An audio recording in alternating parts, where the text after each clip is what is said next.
My name is Ava Miller. I'm 35, a graphic designer, and I live with my husband David in a quiet suburban neighborhood in Austin, Texas. We have a small ranch-style house on a tree-lined street not far from Zilker Park. Visitors often comment on how idyllic it is, almost too perfect.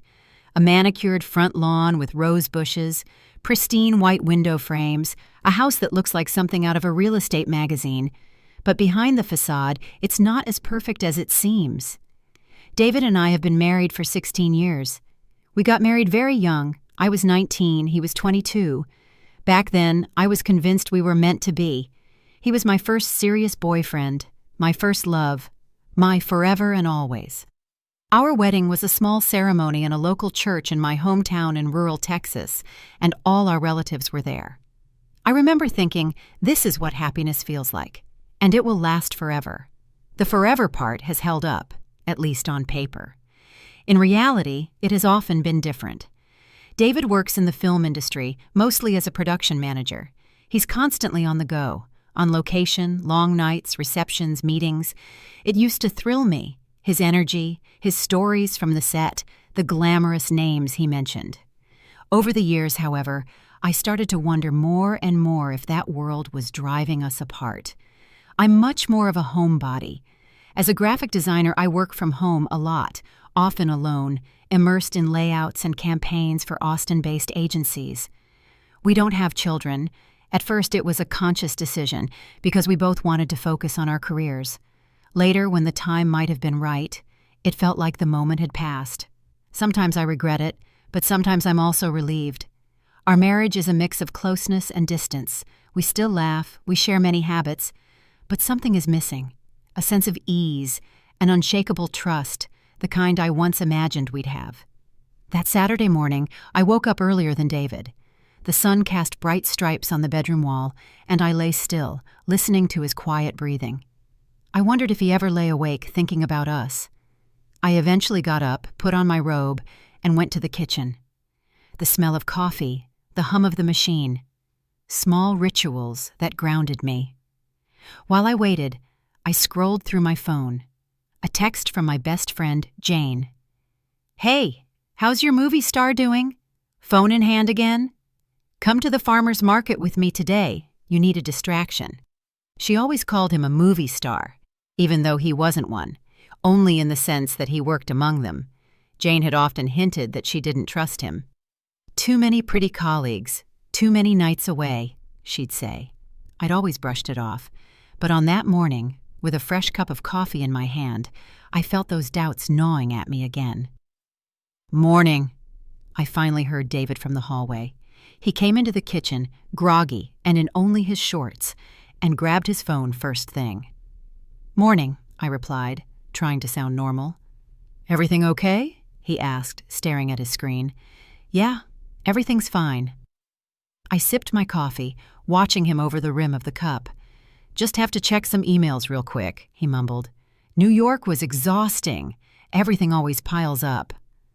"Of course," I said.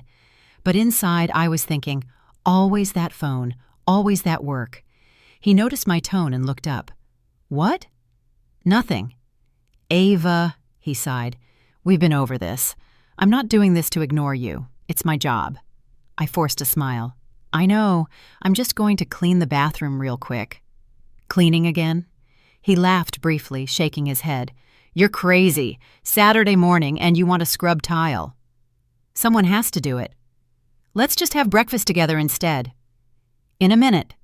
I started cleaning the bathroom, mechanically, as always. And then I saw it, a blonde hair in our shower. Thin, light, not mine and not his. In that moment, everything I had only vaguely felt before, mistrust, uncertainty, distance, suddenly became real. A piece of evidence, small and inconspicuous, but sharp as a knife. I stared at the hair in my hand as if I had found evidence of a crime. Thin, almost translucent in the light, but definitely blonde. My breathing quickened. I have black hair. David has black hair. We live alone. I felt hot under my rubber gloves. I held the hair up, looked at it one more time, then quickly threw it in the trash can, as if I could erase it from my mind too. but the image was seared into my brain. "Ava?" David's voice from the kitchen. "Everything okay?" "Yes," I called back, too quickly, too high-pitched. A few seconds later, he was in the doorway. Coffee cup in hand, hair messy, still sleepy. "You seem off." I forced myself to appear calm. "I'm fine, just doing a quick clean." He took a step closer. "You're pale. Don't you want to sit down instead?" I forced a smile. "No, it's okay. I'll be done in a minute." David studied me, then raised an eyebrow. "Okay, but please don't stress yourself out with cleaning so much. You really overdo it sometimes." "It just has to be done," I replied, wiping the shower wall, right where the blonde hair had been stuck moments ago. He placed his cup on the edge of the sink, putting a hand on my shoulder. "Babe, it's the weekend. Come on, let's have breakfast." I looked at him. There was something warm and familiar in his dark eyes, but at the same time, there was that distance that had been making me so uneasy in recent months. "In a minute," I mumbled. "I'll be done in a second." At the breakfast table, the mood was strange. David cracked eggs, scrambling them in the pan as if everything was normal. I sat with my coffee cup, watching his every move, the ease with which he moved, as if there was nothing to hide. "So," he began, as he put the pan on the table, "I thought we could go for a walk in Zilker Park today. Just the two of us. Unwind for a bit." "Sounds great," I said automatically, but my thoughts immediately drifted. Just the two of us? Or had someone else recently been here? I reached for the salt shaker, but put it back down because my hands were trembling slightly. David noticed it. "Are you okay?" "Yeah, of course." He put his fork down. "You seem tense. Is something wrong?" I took a deep breath. Now or never, I thought. But how do you say something like that? "Hey, I just found a blonde hair in our shower. Can you explain that?" Instead, I asked, "Hey, did you take a shower yesterday evening after I had already gone to bed?" He blinked, looking confused. "Yeah, why?" "No reason." I tried to sound casual. "It just occurred to me that the bathroom was so humid this morning." "Huh." He picked up his fork again, chewing. "Yeah, it was late. I was sweaty from the drive back from New York." I nodded, staring at my scrambled eggs, but barely ate anything. After a while I asked, "And how was New York?" "Stressful as always," he replied, shrugging his shoulders. "Long days, chaotic crew, but at least the premiere was well attended. The press was there too." "Did you see any colleagues you already knew?" I asked, trying to sound overly casual. He laughed quietly. "Colleagues? Why are you asking like that?" "Just curious." "Yeah, sure, you always run into people. The business is small. Why?" I took a sip of coffee. My heart was pounding. "Nothing." He put his fork down, looking at me searchingly. "Ava, if something is on your mind, just say it. We've been married for 16 years. I can tell when something is bothering you." I forced a smile. "I'm fine, really." He studied me for another moment, then slowly nodded. "All right, but you know you can talk to me about anything." "Can I?" I thought. After breakfast, he cleared the plates. I stayed at the table, staring into space. The blonde hair wouldn't leave me alone. The longer I thought about it, the less I could dismiss it as a coincidence. Images formed in my head. Another woman in our shower, laughing, as David hands her my shampoo. Blonde, confident, a stranger. My throat tightened. As David put the plates in the dishwasher, he said, "You look like your mind is a million miles away." I forced a calm tone. "Just have a lot on my mind. Work, Jane, all kinds of things." He nodded, accepting it. But I knew. From that moment on, I would start looking more closely. The days after finding the blonde hair felt strange. It was as if the world had shifted just a tiny bit, and suddenly everything was off kilter. On the surface, our daily routine was the same. David worked a lot, made phone calls, wrote emails, left for appointments. In the evenings, we sat together at the table, ate, and talked about small talk. But for me, Every sentence, every movement, every little gesture had taken on a new meaning. I noticed that he had recently started placing his phone face down on the table. Before, it would be lying face up, and I could see when a message came in. Now, it remained hidden. I noticed he stayed in the bathroom longer in the evenings. The water would run, the fan would hum. Sometimes I heard him humming. Before, I hadn't cared. Now I wondered who he was showering for so wholeheartedly when I was already in my pajamas. I noticed he was shaving more often, even on days when he was supposedly just doing office work. All small things. Maybe a coincidence, maybe not. At night, I lay awake beside him. He slept deeply, his breathing steady, sometimes a soft snore. I stared into the darkness and wondered if I was going crazy, if I was looking for something that wasn't there, or if, on the contrary, I had been looking away for far too long. 2 days later, I texted Jane, my best friend. I didn't really want to tell her anything, but it was burning a hole in my chest. Time for coffee? I need a distraction. She replied immediately. Always. Pike Place Market, 4 p.m.? We met at the Daily Grind Cafe. It was crowded as usual. The smell of fresh pastries hung in the air. Tourists were lining up. Jane was already sitting by the window, blonde, energetic as always. There you are, she said as I sat down. You look, tense. I waved her off, forcing a smile. Too much work. Work? She raised an eyebrow. Or too much David? I said nothing, taking a sip of my cappuccino. All right, she said after a while. You don't have to tell me, but you know I can see it in your face. I stared into my cup, stirring the foam with my spoon. It's nothing concrete, just little things. Little things, she repeated. I nodded. You know, when you suddenly start noticing things you never paid attention to before. A different perfume, coming home late, a phone lying face down on the table. She said nothing, but I felt her gaze. Maybe I'm just imagining it, I continued, my voice quieter. Maybe I'm seeing ghosts. Jane took a sip of her coffee, slowly setting the cup down. Ghosts are usually not ghosts, she murmured. Sometimes it's just what's been in the room the whole time. I looked up. You mean, she shrugged, I don't mean anything. I'm just saying you should look closer. We were silent. Outside, crowds of people passed by, shopping bags in their arms, laughter, a jumble of voices. I felt like I was behind a pane of glass, separated from that normalcy. You know him, Jane said finally, her voice softer. You can tell when someone is different, when they suddenly have secrets. You're not stupid. I nodded, but the lump in my throat only grew bigger. On the way home, I walked through the narrow streets, the sounds of the city all around me, but it was quiet inside me. Her words echoed. You can tell when someone is different. And indeed, I started to register everything. How David smelled of a different soap we had never bought. How he sometimes smiled absently when he looked at his phone. How he chose his clothes more carefully than before, even when he was just going to the office. I said nothing. I just collected. Every detail, every deviation. An invisible log was being compiled in my head. But the more I saw, the clearer it became.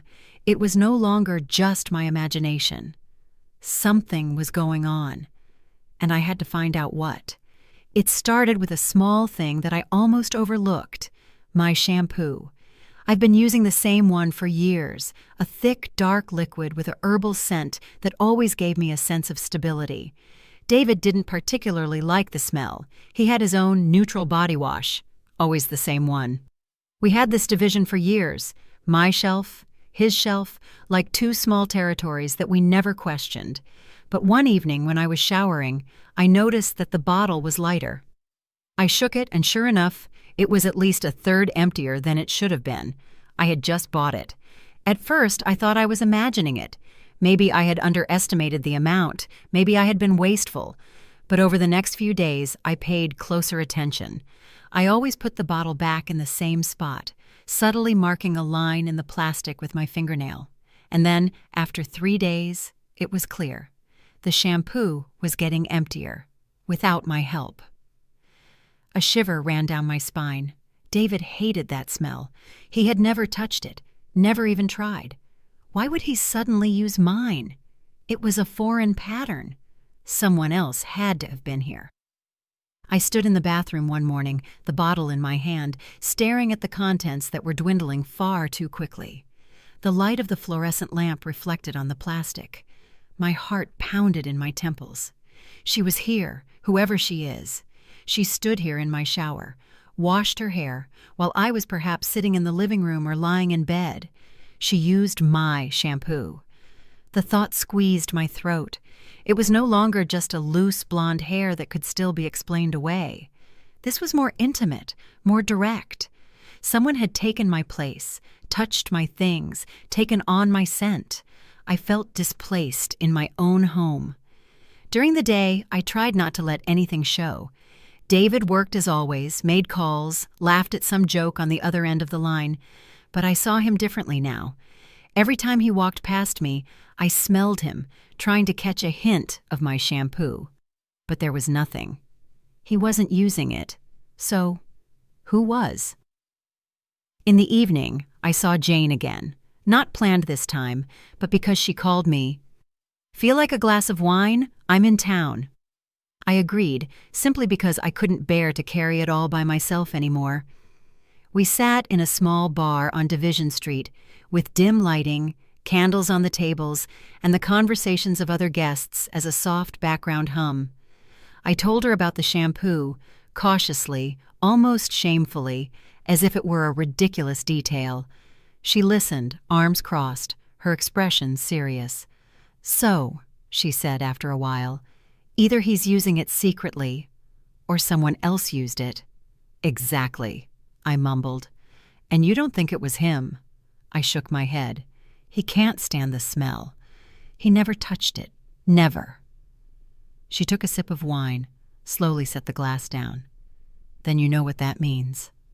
I was silent.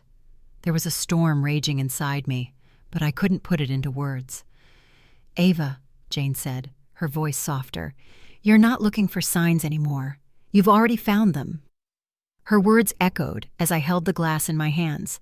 I wanted to disagree, wanted to say that it could all have a harmless explanation, but I couldn't find one. Later, alone in bed, I stared into the darkness. David lay next to me, sleeping deeply and steadily. I heard his breathing, felt the warmth of his shoulder. And yet I felt more alone than ever before. The shampoo, the hair, the late nights. The evidence was forming a pattern, and for the first time a decision formed inside me, dark and silent. If I couldn't get the truth the easy way, I would get it myself. The thought wouldn't let me go. Day after day I saw the shampoo bottle getting emptier, an invisible piece of evidence that no one but me could notice. I felt like a detective in my own home, and at the same time, like a lunatic. At night, I lay awake, turning over the possibilities. I could confront David directly. I could ask him, openly, straightforwardly. But what if he brushed it off? What if he made me out to be paranoid? Then I would be left alone with my uncertainty, with no proof. I needed clarity, and I needed it in a way that he couldn't deny. The idea came to me suddenly, almost like a joke. What if someone else is using my shampoo, and I tamper with it so that it can't go unnoticed? I laughed quietly to myself then, shaking my head at myself, but the thought remained. It gnawed at me, and finally, it was no longer a joke, but a plan. The next morning, I went to the drugstore on Congress Avenue. It was a normal gray weekday. The shelves were full, women with baskets, men standing perplexed in front of razors. I pushed my shopping cart as usual, grabbing cleaning supplies, toothpaste, a new pack of cotton pads. And then I stopped, in front of the shelf with hair removal creams. I hesitated, feeling myself get hot. What was I doing? I looked around, almost as if my guilt was written all over my face. No one was paying attention to me. A woman was looking for shampoo for dry hair. A man was putting 2 bottles of body wash in his basket. I reached for a tube of hair removal cream, shoving it between laundry detergent and paper towels. My heart was racing as if I had stolen something forbidden. At home, I waited until David disappeared into his office. Then I went into the bathroom, closed the door behind me, and placed the shampoo bottle on the sink. I took the tube of hair removal cream out of the bag, carefully opened the cap. The smell was sharp, chemical, completely different from the familiar herbal scent of my shampoo. With trembling hands, I poured the liquid into the shampoo bottle. Carefully, slowly, so nothing spilled. I mixed it, shook it until the consistency looked somewhat the same. Then I put the bottle back in its place. I washed my hands, wiped the sink, as if every trace would be a giveaway. My heart was pounding so loudly, I was sure David could hear it outside. When I was done, I leaned against the cold tiles and took a deep breath. Later, at dinner, I looked at him as he ate, as he casually talked about the new shoot. I nodded, asked questions, laughed at the right moments. No one would have guessed that I had just done something that transformed me into a different woman. No longer the understanding wife, but a woman on a quest for the truth. But inside, there was a storm. What if I had gone too far? What if it's true, and she comes back? What if I suddenly get a certainty that I can't get rid of? That night, I lay awake while David slept beside me. I stared at the ceiling and waited. Waited for what was about to happen. It was as if I had set a trap, and now I was standing next to it, motionless, waiting for someone to step into it. The shampoo bottle stood in its place, outwardly unremarkable as always, but I knew what was lurking inside. And that knowledge followed me with every trip to the bathroom, with every glance at the shower, with every sound that came from the hallway. The first 2 days, nothing happened, or rather, nothing that I noticed.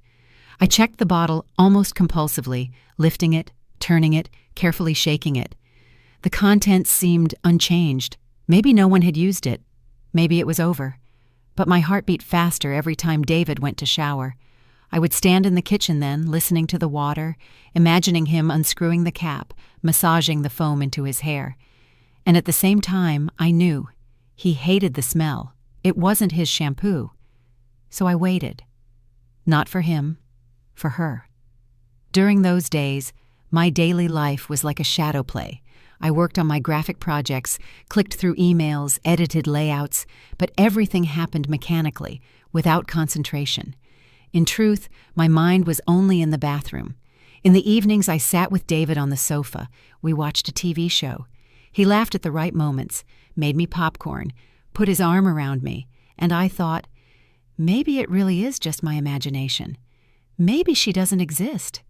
Maybe I'm the one who's losing herself here. But then he would go to his office, and I would take the opportunity to check the bathroom. The same scene over and over. Me, alone, the bottle in my hand, checking if it had gotten lighter. And then, on the 4th day, it happened. It was afternoon. David was supposedly at the office. I went into the bathroom almost casually and stopped. The bottle was clearly lighter. I lifted it up, feeling the difference. My fingernail mark, which I had set as a reference point, confirmed it. At least 2 finger widths were missing. My stomach clenched. Someone had used it. Someone had been here. I sat on the edge of the bathtub, staring at the bottle in my hand. The air was stuffy. I felt dizzy. This was no longer a vague feeling, no longer a hair that could be dismissed as a coincidence. This was concrete. She had been here, in my bathroom, under my water, with my shampoo, and now with hair removal cream on her head. I felt sick with excitement. That night, I could barely sleep. I lay awake, listening to every sound. David breathed calmly next to me, turning once in his sleep. I stared into the darkness and imagined scenes. A foreign woman leaving the shower with a desperate scream, handfuls of hair in her hands. I was startled by myself. What was I doing here? What if I had gone too far? And yet, a part of me felt stronger, more determined, as if I had regained control. I knew it was only a matter of time before the truth came to light. It started with a coincidence, or maybe it wasn't. Maybe it was fate that decided to lift the veil. It was a Thursday evening. I had the TV on in the background while I worked on my laptop. David was, once again, not at home, supposedly for a long production meeting. I had long since gotten used to the fact that he was away more often than he was here. The news was on, and I was barely listening until a name suddenly came up that made me prick up my ears. Miriam Davies, actress, blonde, flawless, one of those faces everyone knew in America. I looked up and froze. She was on the screen, accompanied by camera flashes, in front of a premiere movie theater in Los Angeles, but she didn't look like she normally did. Her head was bald, smoothly shaven, no hair, no hint of it, nothing. Just a gleaming, pale scalp under the glare of the spotlights. The reporters were going crazy, talking about a mysterious incident, a scandal behind the scenes.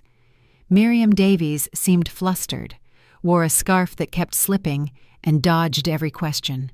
My breath caught. My fingers froze on the keyboard. A thought flashed through my mind, so clear that it scared me. The shampoo. I couldn't look away. There she was, this woman suddenly without hair. And in that moment, I knew, without a doubt, without any escape, she was the one. She had been in my bathroom. She had used my shampoo. The next few days were a blur of news, tabloids, and headlines. Miriam Davies with a bald head. Coincidence or scandal? What's behind the actress's sudden hair loss? Photos everywhere. Miriam with a wig, Miriam with a headscarf, Miriam warding off the cameras. I flipped through the newspapers, stared at the pictures, and felt a mix of triumph, disgust, and fear. The truth was right in front of me. All of America could see it. Only David said nothing. He came home late, seemed flustered, avoiding my gaze. His answers were shorter than usual. He talked quickly about work, as if to fill a void with words. I watched him silently. There was an expression on his face that I knew, the struggle between guilt and concealment. And then one evening, we were at dinner when he suddenly stopped. His cutlery lay still on the plate, and he looked at me, long and searchingly. "Ava," he began. Then he broke off. I met his gaze. "What?" I asked calmly, almost coldly. "Nothing," he mumbled and lowered his head. But I knew. He suspected that I knew. The next morning, there was a newspaper in the mailbox with a photo of Miriam Davies on the front page. The article speculated whether her sudden hair loss had health-related reasons, or if there was a malicious prank behind it. I took the newspaper, placed it pointedly on the kitchen table, right between our coffee cups. David came in, saw it, and his hand froze in midair. "Don't you know her too?" I asked in an innocent tone. He looked at the photo, then at me. For a moment, his face was a mask, motionless, empty. Then he said, "Only vaguely, from the set. She's complicated." "I see." I nodded, took a sip of coffee, and let the silence between us grow until it became oppressively heavy. Two voices were fighting inside me. One said, "You did it. You brought the truth to light." The other whispered, "What if you went too far? What if this scandal becomes bigger than you can bear?" But even stronger than the doubts was the certainty. My marriage as it was no longer existed. It was as if a storm was sweeping over the city, a storm of headlines, photos, and rumors. Within a few days, Miriam Davies was on everyone's lips. The newspapers were in a frenzy. Miriam Davies shocks with a bald head, artistic statement or illness. Sabotage on set? Insiders speak of intrigues. Star with a twist of fate. What's really behind it? On TV, they kept showing the same images. Miriam, pale, with a scarf or wig, on the red carpet, her head bowed, ignoring reporters' questions. On talk shows, celebrities and experts discussed possible causes. Doctors spoke of autoimmune diseases, stylists of brave looks. But I knew the truth. Me alone. I sat on the sofa in the evening, remote control in hand, while David stared silently at the news from the armchair across from me. His face was expressionless, his jaw tense. I watched him from the corner of my eye. Every time Miriam came into view, something flickered in his gaze. Guilt, recognition, perhaps even fear. "Crazy, isn't it?" I said casually, as if it were just another TV evening. "All her hair gone so suddenly." He cleared his throat, reaching for his glass. "Yeah, terrible." "Do you think she—" I left the sentence open, looking at him. "I have no idea," he mumbled. "I barely know her." A sentence that cut through the air like a knife. Barely, after all of this, after my bathroom, my shower, my shampoo. I just nodded and smiled thinly. Of course. The next day, I was at the coffee shop, and even there, people were talking about Miriam. 2 older women in front of me were whispering, "Such a pretty woman, and then that. Must be cancer. Poor thing. Or a PR stunt. They do everything these days." I bit my lip, staying silent. The truth was burning on my tongue, but I left it where it was, for now. But the satisfaction was crumbling, because as much as it satisfied me that this woman was now publicly exposed, it also choked me. I saw her in newspapers, on TV, and sometimes, in quiet moments, I imagined her face when she must have realized what had happened. Panic, despair, shame. A part of me screamed, "She deserved it." Another whispered, "You went too far." At home, there was silence. David avoided me, stayed in his office longer, made phone calls behind a closed door. When we passed each other, his gaze was fleeting. He talked about work, as if he wanted to weave a net of trivialities for me to get tangled in. But I let him. I listened, nodded, asked no questions, because I knew that the truth had long since stood between us, like a third person in our house, poisoning everything. On Sunday morning, when I got the newspaper from the mailbox, Miriam was on the front page again. This time it was the New York Times, not some tabloid. Hollywood star loses hair. Film industry speculates about a set scandal. I stood in the kitchen, placed the newspaper right in the middle of the table, and waited. David came in, poured himself coffee, and his gaze immediately fell on the front page. A barely noticeable twitch crossed his face, and he grabbed the cup as if it had suddenly become essential for survival. I watched him silently, my hands wrapped around my coffee cup. Say something, I thought. Admit it, or lie. But do something. But he did nothing. He remained silent, and in that silence a resolve grew inside me. If he wouldn't talk, then I would. And not just privately, I would make the truth public. Just as he had ignored me for years, I would now make sure all of America saw what was really behind his work. It was as if I had been holding my breath for days. Since the hair, since the shampoo, since the headlines about Miriam Davies, I had been silent. I had watched David pretend that everything was normal, as if 16 years of marriage could just be covered up with silence. But inside, something had risen up in me, bigger than fear, stronger than shame. The will to hear the truth. That Tuesday evening, I couldn't take it anymore. David was sitting in the living room, in his favorite armchair, a glass of red wine beside him. The lamp cast a warm light that made him look almost peaceful. A script was lying open on the coffee table, but I knew he wasn't reading it. His fingers were flipping pages, but his eyes were empty. I stood in the doorway, heard my heart pounding, and said, "We need to talk." He looked up, surprised, almost annoyed. "Ava, please, not now. I'm tired." "No." My voice trembled, but I stood firm. "Right now." Slowly, he put the script aside. "What's wrong?" I stepped inside, sat down across from him, and felt my hands become clammy. I clenched them into fists so he wouldn't see the trembling. "For weeks," I began. "Something has been wrong between us. You're different, distant, secretive." I took a deep breath. "And then I find blonde hair, in our shower, hair that isn't ours." He blinked. His face froze. Not a word. Just a brief, twitching muscle in his jaw. "Ava," he spoke softly, as if to soothe me, "it's not what you think." I laughed dryly. Not what I think? David, I'm not blind. I saw my shampoo getting emptier and emptier. I know someone else was here, in my bathroom, in my shower. I grabbed the newspaper from the table, which I had placed there on purpose, and pushed it toward him. On the front page, Miriam Davies with a headscarf, the headline, "Star Loses Hair, Sabotage or Illness." He stared at the picture, then at me. "Say it," I demanded, my voice now cuttingly clear. "Say it to my face. Be honest, just once." He lowered his head, running both hands over his face. For a moment, only his breathing could be heard. Then he looked up, and in his eyes there was something I hadn't seen in years. Fear. "It happened," he whispered. I felt a chill.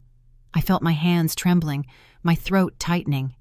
It happened. So simple, so easily said, as if it had been a mistake, a little trip. "How long?" I asked, my voice strained. He was silent. "How long?" I slammed my fist on the table. The glass rattled. He looked at me almost pleadingly, then lowered his eyes. "A few months?" "A few months?" I laughed bitterly. "A few months where she stood in my bathroom, used my shampoo, washed her hair in my shower while I was probably sitting in the living room, in my house." Tears burned in my eyes, but I held his gaze. "And you? You said nothing. You looked at me as if everything was fine. You lied to me day after day." He stood up, wanting to come to me, but I pulled back. "Ava, please. It was a mistake, a damned mistake. I didn't want this. I love you." "Love?" My voice cracked. "You dare to even say that word? Love is trust. Love is respect. Love means I shouldn't have to feel like a stranger in my own home." He reached out his hand to me, but I tore myself away. 16 years, David. I believed in you. I trusted you. I spent my youth with you, my dreams, my hope. And for what? So you could replace me with some actress because she's blonde and glamorous? He swallowed, his eyes glistening. It wasn't planned. It just happened. Just happened. I felt the tears running down my face. It just happened that you lied to me. It just happened that you crushed my heart. It just happened that you turned our marriage into a play. A fight followed that lasted for hours. I screamed. He was silent. Then he screamed, and I was silent. We threw things at each other that we could never take back. I heard myself say words I never thought possible. "You're a stranger to me. I despise you. 16 years for nothing." And in between, moments when we both cried, when we looked at each other and recognized what had once been in the other's eyes. But it was only a shadow, an echo, and an echo is not enough to save a marriage. The next day, I went to a law firm, a plain office downtown, gray carpet, white walls, file folders on the shelves. The lawyer listened to me calmly as I spoke. It was hard for me to say the words, and yet it felt good. "We will file for divorce," she said, matter-of-factly. "And if you want, we can have the press on your side." I nodded, wiping my eyes. "Yes, I want that." On the way home, in the crowded subway, I cried silently.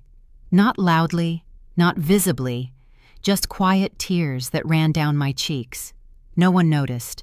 And maybe that was fitting, because our marriage, our story, hadn't been noticed by anyone either, except me. But as the city rushed around me, I felt something else. A new clarity. It was over. And sometimes, an ending also means a new beginning. The morning I pulled the newspaper out of the mailbox, I felt as if I were holding a bomb. The headline jumped out at me. Affair, scandal, baldness, the secret truth behind Miriam's hair loss. Below it, my name, in black and white. Ava Miller, wife of production manager David Miller, speaks out. My fingers trembled as I turned the pages. There it was, my story, my words. I've been silent for too long. You can't end 16 years of marriage with a lie. I want the truth to come out. I stared at the lines that had come from my mouth and felt a pang in my chest. On one hand, a triumph. The truth was no longer just my dark secret. On the other, shame, because the whole city could now read about it. 2 days earlier, I had been sitting at a cafe on South Congress when Mark Stevens stood in front of me. He was taller than I had imagined, slender, with a dark coat and a gaze that immediately resonated with me. Not a curious, greedy one, as you would expect from a reporter, but serious, respectful, as if he wanted to reassure me. I hear you, all of you. Ms. Miller? He extended his hand, his handshake firm, warm. Thank you for coming. I nodded, unsure, my hands clammy. My heart was racing. I had never confided such intimate things to a stranger before. We sat down at a small table in the corner. The cafe was full, a jumble of voices, the scent of pastries. I felt like I was in a bubble, separated from all of it. You know, I've been writing about celebrities, scandals, and affairs for 15 years, Mark began, his notepad in front of him. But I don't want to exploit your story. I want it to be told in your words. Something in me relaxed at his words. I nodded, took a deep breath, and started talking. I told him about that Saturday morning, about the blonde hair in the shower, about how I had wanted to suppress it at first, but how it had gnawed at me. I spoke of the nights I lay awake while David breathed calmly beside me, not knowing if I was paranoid or finally waking up. I told him about the shampoo that got emptier and emptier, about my secret mark on the bottle, about the decision to put the hair removal cream in it. As I spoke, Mark looked at me, calm, focused, with a seriousness that sometimes made me stop short. He took notes, but never frantically. He didn't interrupt. He just quietly asked for more detail if he needed to understand something more precisely. And then, I said finally, my voice breaking, I was sitting in front of the TV, and there she was, Miriam Davies, without hair. All of America was talking about it, and I knew she had stood in my shower. Tears ran down my face. I hadn't planned on crying, but it broke out of me. Mark silently handed me a napkin, not a face of pity, no feigned regret, just quiet presence. Thank you for trusting me with this, he said after a long pause. But you need to know, if we publish this, there's no going back. It's going to cause a stir. You'll face attacks, doubts, mockery, but also respect. Are you ready? I wiped away my tears. Yes, I whispered. I am ready. I've been silent for too long. And now, 2 days later, I was sitting in my kitchen, the newspaper in my hand, my coffee untouched. I read the lines over and over. My name, my words, the public. A part of me rejoiced. I was no longer the silent wife in the background. I finally had a voice. Another part of me tensed up. Now everyone knew what had happened. My neighbors, the barista, maybe even people I hadn't seen since high school. When I went to the coffee shop shortly after, I felt like people looked at me longer. Maybe I was imagining it, maybe not. The barista smiled friendly, but her eyes darted over my face longer than usual. 2 men whispered as I walked by. I pulled my scarf tighter around me, wishing I could be invisible, and at the same time, no, that's exactly what I didn't want anymore. I wanted to be seen, to be heard. That evening, my phone rang. It was Mark. I hesitated, then finally picked up. Ms. Miller? His voice was calm, warm. I wanted to thank you. The article is out, and it's being widely discussed. But you know what? Many readers are writing that they see themselves in your story, that they want to be brave enough to stop being silent. Tears welled up in my eyes. Are you serious?